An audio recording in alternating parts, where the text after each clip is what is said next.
up, guys? It's me, it's Janine.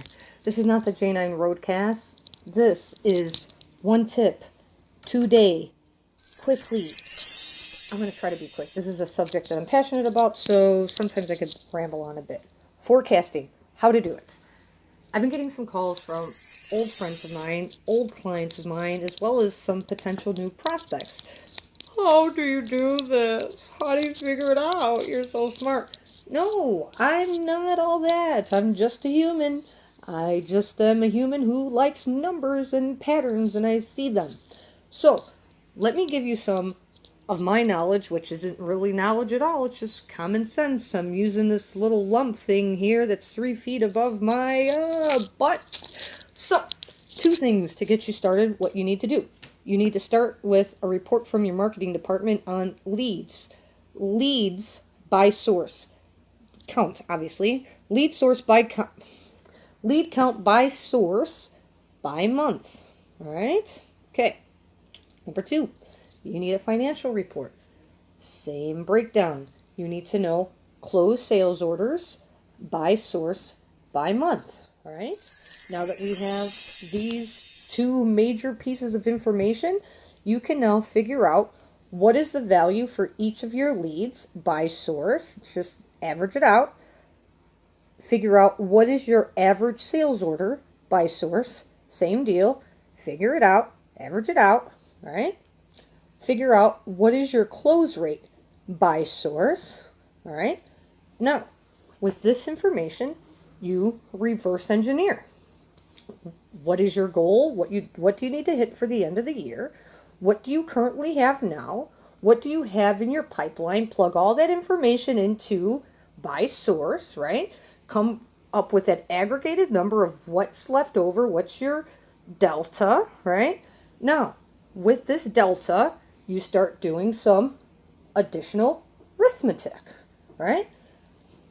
Do I have, when I divide this out of what I need for the remainder of the year, because I can figure out exactly how many sales I need to hit, and because I know what my close rate is, I just, reverse that, and I figure out exactly how many leads do I need. Now, do I have these many leads coming in already? Do I need to either A, as a salesperson, reach out to my manager and create some awareness that, hey, I don't have enough leads to make these sales happen, right? I need some help. Or is it that you need more sales, that you have more than enough leads coming in, but you need to figure out a way to either increase your knowledge base and become more of a subject matter expert so you can increase your average ticket size or average sale, as well as increase your closing rate. So once you have all this information, it's easy for you to really look at what a plan should be objectively and plan accordingly. Do I need to put more time into developing business, right? Or do I need to put more time into implementing business that's already there? And then that's how you take a step back and you figure out, where do you put your time? Always put your time wherever you're going to get the biggest return. You'll find, I'm in the furniture industry, as most of you all very well know, right? You're going to have the same sources of leads. If you're a dealership, you pretty much, a majority of your revenue is coming from business development as well as repeat customers. It just is what it is. A lot of you are just starting to crack into that virtual real estate in regards to major lead generation, and you're starting to see somewhat of a return there. But the remainder, the resellers, it's somewhat the opposite. Yes, they're seeing a majority of repeat customers as well, because as the rest of the world, they're struggling with acquiring new customers, but that's okay. We're struggling with taking on people like Amazon, right?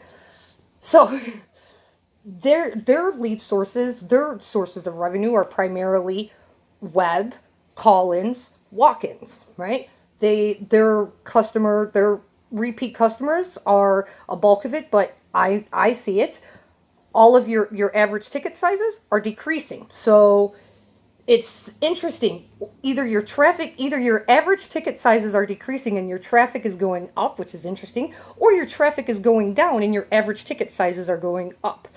So these are where you have to make the strategic decisions as a leader or as a salesperson, and where you want to invest and allocate your time as well as your resources.